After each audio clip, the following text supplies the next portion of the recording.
One of the key notions of managing sports products over time is the concept of the product life cycle. Your book spends some time talking about the product life cycle. Let's just go over some of the highlights. So, there are lots of ways to look at managing products over time, and the one that's the most common um, version of managing products over time is the idea of the product life cycle. There are some problems with the product life cycle, and but there are also some benefits of looking at this as a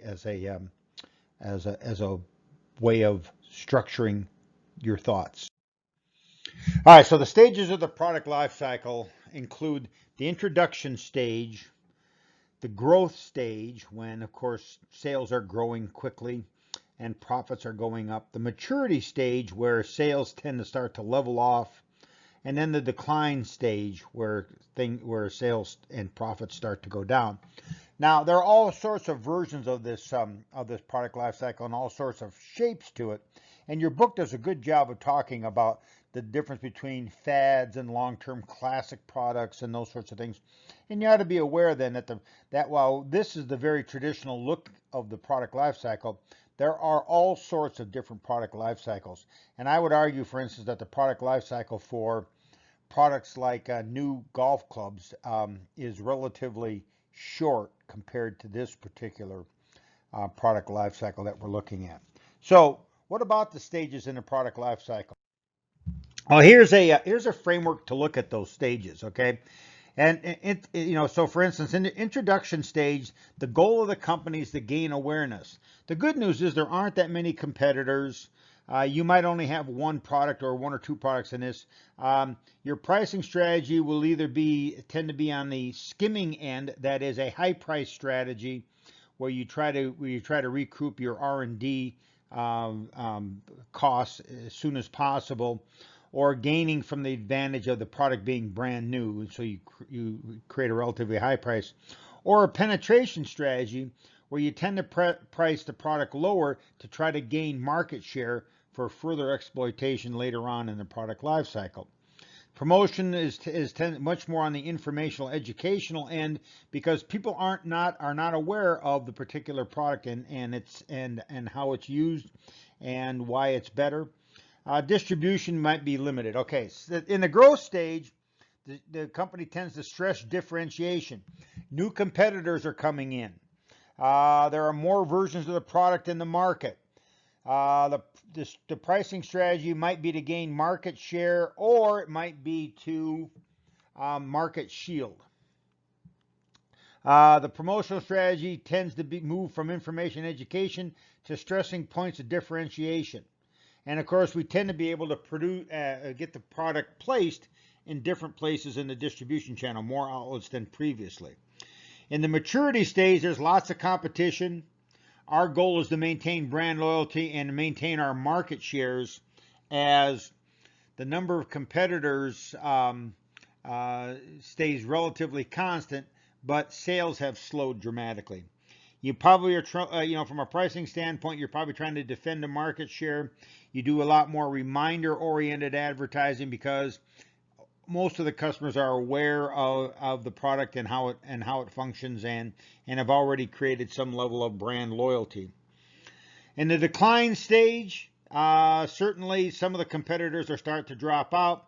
The goal for the product is only the best sellers stay in the market. The goal is to try to stay profitable. And of course, you do that by reducing some of the costs, like reducing promotion.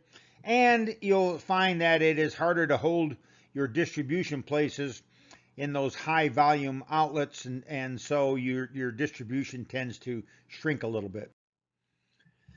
There are some issues with the product life cycle that you ought to be familiar with. One is something called the Pygmalion effect. The Pygmalion effect is that if you think that you're in the decline stage of the product life cycle and you manage your product like it's in the decline stage, guess what's going to happen to the product? It's going to decline. That's called the Pygmalion effect, or the self-fulfilling prophecy. If I manage my product like it's in the growth stage, it will tend to grow more. If I manage it like it's in the mature stage, I will tend to see results that look more like maturity.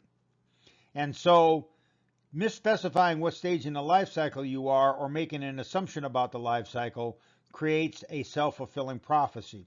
That's one of the true big negatives with the product life cycle. I have a couple of statements here, and these will probably come up again on an exam, so you need to be familiar with these. I believe that you should manage against the product life cycle, but you need to manage the brand's life cycle. So very, very quickly, what does that mean? Well, the product life cycle is the product life cycle. That is the product category life cycle. An example of this might be for golf club designs. There was a time when golf the golf woods were actually made out of wood. Of course, they're all made out of different types of highly unusual metals now. But